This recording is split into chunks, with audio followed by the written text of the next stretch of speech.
خوش آمدید۔ آج تاریخ ہے 17 دسمبر 2025 اور آج ہم جس کمپنی کی بات کر رہے ہیں نا وہ کسی بھی بزنس اسکول کے لیے ایک بہترین کیس سٹڈی بن سکتی ہے۔ بالکل۔ ہم بات کر رہے ہیں IBL ہیلتھ کیئر لمیٹڈ یعنی IBHL کی۔ ہمارے پاس ان کی مالیاتی رپورٹس ہیں، تجزیاتی بریفنگز ہیں اور مارکیٹ کا سارا ڈیٹا موجود ہے۔ اور ان سب سے جو کہانی سامنے آتی ہے وہ واقعی بہت غیر معمولی ہے۔ غیر معمولی تو ہے ہی، تو آئیے اس معمے کو سمجھنے کی کوشش کرتے ہیں کیونکہ بنیادی سوال ہی اتنا بڑا ہے۔ کوئی بھی کمپنی، ایک بڑی قائم شدہ کمپنی، اس کا خالص منافع ایک سال میں 98% کیسے گر سکتا ہے؟ اور پھر اس سے بھی زیادہ حیرانی کی بات یہ ہے کہ اگلے ہی سال وہ 2600% سے زیادہ کیسے بڑھ سکتا ہے؟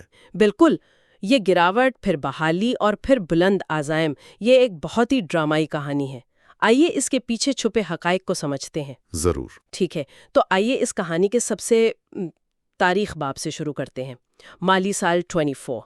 اعداد و شمار تو واقعی چونکا دینے والے تھے۔ جی بالکل۔ کمپنی کا خالص منافع جو مالی سال 23 میں تقریباً 309 ملین روپے تھا، وہ گر کر کہاں آیا؟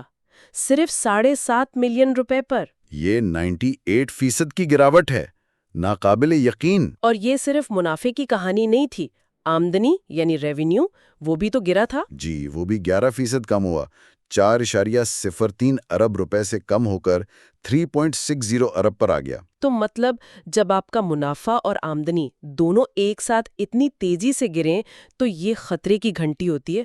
صرف 7.5 ملین؟ میرا مطلب ہے اسے یوں سمجھیں کہ ایک بڑی سٹاک مارکیٹ میں لسٹڈ کمپنی کا سال بھر کا منافع اتنا تھا جتنا کراچی کے ایک پوش علاقے میں ایک اچھے فلیٹ کی قیمت بھی نہیں ہوتی۔ یہ کمپنی کے حجم کے لحاظ سے تو تقریباً 0 کے برابر ہے۔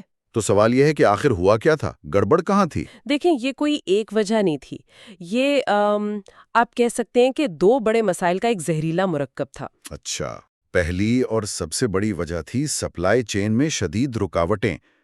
IBHL کا انحصار کچھ مخصوص درآمدی میڈیکل ڈیوائسز پر بہت زیادہ تھا، اور جب عالمی سطح پر سپلائی چین متاثر ہوئی تو یہ دوسروں سے زیادہ غیر محفوظ ہو گئے۔ مطلب ان کے پاس بیچنے کے لیے سامان ہی وقت پر نہیں پہنچ رہا تھا؟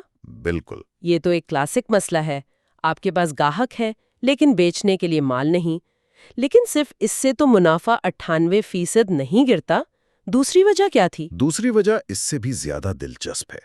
مارکیٹ میں جو کچھ بھی سامان دستیاب تھا اسے بیچنے کے لیے کمپنی کو قیمتوں میں بہت زیادہ چھوٹ یعنی ڈسکاؤنٹ دینا پڑ رہا تھا۔ اچھا۔ جی، جب آپ سیلز کا حجم برقرار رکھنے کے لیے منافع کی قربانی دیتے ہیں تو آپ کی آمدنی کی رپورٹ شاید اتنی بری نہ لگے، لیکن آپ کا منافع وہ ختم ہو جاتا ہے، اور IBHL کے ساتھ بالکل یہی ہوا۔ تو کیا مارکیٹ میں مقابلہ اتنا شدید تھا کہ ان کے پاس کوئی اور راستہ ہی نہیں تھا، یا یہ ایک غلط حکمت عملی تھی؟ یہ تھوڑا سا دونوں کا امتزاج تھا۔ اس وقت پوری ہیلتھ کیئر مارکیٹ دباؤ میں تھی اور ہر کوئی اپنا مارکیٹ شیئر بچانے کی کوشش کر رہا تھا۔ اس ماحول میں ڈسکاؤنٹ دینا ایک مجبوری بن جاتا ہے۔ اگر ہم اس سال کی آمدنی کی تقسیم دیکھیں تو 1.7 ارب روپے میڈیکل ڈیوائسز سے آئے، 1.4 ارب نیوٹریشن سے، اور صرف 500 ملین روپے کنزیومر بزنس سے۔ اس سے تو ظاہر ہے کہ ان کا انحصار ان شعبوں پر تھا جو سپلائی چین اور قیمتوں کے دباؤ سے سب سے زیادہ متاثر تھے۔ بالکل۔ تو ٹھیک ہے، ہم نے کہانی کے پہلے حصے کا جواب دے دیا، منافع 98% کیوں گرا، سپلائی چین اور ڈسکاؤنٹ کا مرکب۔ لیکن اب آتے ہیں کہانی کے زیادہ ناقابل یقین حصے پر۔ وہاں سے 2600% کا اضافہ، یہ کیسے ممکن ہوا؟ یہ تو کسی معجزے جیسا لگتا ہے۔ یہ واقعی ایک غیر معمولی واپسی تھی۔ مالی سال 25 میں منافع 7.56 ملین سے بڑھ کر 208.37 ملین روپے تک پہنچ گیا۔ یہ 2658% کا اضافہ ہے۔ اور ریونیو بھی تو بڑھا تھا۔ جی، اور ساتھ ہی ریونیو بھی تقریباً 20% بڑھ کر 4.32 ارب روپے ہو گیا۔ لیکن اسے صرف معجزہ کہنا شاید درست نہ ہو، اس کے پیچھے ٹھوس وجوہات تھیں۔ تو کیا یہ IBLL کی اپنی کوئی شاندار کارکردگی تھی یا پھر حالات ہی بدل گئے تھے؟ یہاں یہ سمجھنا بہت ضروری ہے کہ یہ صرف IBLL کی انفرادی کامیابی نہیں تھی۔ اچھا؟ 2025 کا سال پاکستان کے پورے ریگولیٹڈ ہیلتھ کیئر سیکٹر کے لیے ایک اہم موڑ ثابت ہوا۔ حکومت کی طرف سے قیمتوں پر جو سخت کنٹرول تھا وہ ختم ہوا۔ تو قیمتوں پر کنٹرول ختم ہوا؟ جی، جس سے تمام کمپنیوں کو اپنی قیمتیں بڑھانے اور اپنے منافع کے مارجن کو بہتر بنانے کا موقع ملا۔ اس کے ساتھ ساتھ مارکیٹ میں مصنوعات کی فروخت کا حجم بھی بحال ہوا۔ تو آپ یہ کہہ رہی ہیں کہ پورے شعبے میں ہی ایک بحالی کی لہر آئی جس کا فائدہ IBLL کو بھی ہوا۔ بالکل۔ تو کیا ہم یہ کہہ سکتے ہیں کہ IBLL کی اپنی کوئی خاص کارکردگی نہیں تھی بلکہ وہ صرف صحیح وقت پر صحیح جگہ پر موجود تھے؟ یہ ایک بہت اچھا سوال ہے، اور یہ ہمیں ایک اہم سبق سکھاتا ہے کہ کبھی کبھی ایک کمپنی کی بقا اس کی اپنی حکمت عملی سے زیادہ اس کے شعبے کی مجموعی صحت پر منحصر ہوتی ہے۔ صحیح۔ IBHL نے لہر کا فائدہ اٹھایا، لیکن اہم بات یہ تھی کہ وہ لہر آنے تک خود کو ڈوبنے سے بچانے میں کامیاب رہے، اور اس میں ان کی اپنی حکمت عملی کا بھی دخل تھا۔ وہ کیسے؟ کیا اس بحالی کے کوئی ابتدائی اشارے تھے جن سے پتہ چلتا ہو کہ کمپنی اندرونی طور پر بھی کچھ صحیح کر رہی تھی؟ بالکل تھے۔ اگر ہم 31 دسمبر 2024 کو ختم ہونے والی 6 ماہی رپورٹ کو دیکھیں تو اس میں واضح اشارے موجود تھے۔ کیا تھے وہ اشارے؟ کمپنی کا مجموعی منافع کا مارجن، جو مالی سال 24 کی مشکلات میں 26% تک گر گیا تھا، وہ اس 6 ماہی میں بڑھ کر 31% ہو گیا تھا۔ اچھا، تو یہ ایک بڑا اشارہ تھا۔ جی، یہ اس بات کا ثبوت تھا کہ کمپنی قیمتوں میں چھوٹ کے دباؤ سے نکل رہی ہے اور اس کی منافع بخش صلاحیت بحال ہو رہی ہے۔ اس کے علاوہ انتظامیہ نے مالی سال 25 کے لیے 4.5 ارب روپے کی فروخت کا ایک پرعزم ہدف مقرر کیا تھا۔ اور وہ اسے حاصل کرنے میں کامیاب رہے؟ تقریباً وہ 4.32 ارب روپے تک پہنچ گئے۔ یہ ظاہر کرتا ہے کہ وہ صرف لہر پر سوار نہیں تھے، بلکہ وہ کشتی کو خود بھی چلا رہے تھے۔ ان اعداد و شمار کو دیکھنے کے بعد یہ واضح ہے کہ کمپنی ایک دوراہے پر کھڑی تھی، اور ان کے مستقبل کے منصوبے بتاتے ہیں کہ انہوں نے ایک بالکل نئی سمت کا انتخاب کیا ہے۔ تو یہاں سے آگے کا منصوبہ کیا ہے؟ جی، اور یہ اس کہانی کا سب سے دلچسپ حصہ ہے۔ IBHL صرف اس بحالی پر اکتفا نہیں کر رہی، انہوں نے 2030 تک اپنی آمدنی کو 3 گنا کرنے کا ایک انتہائی جرأت مندانہ ہدف مقرر کیا ہے۔ 3 گنا اضافہ، یہ تو بہت بڑا ہدف ہے۔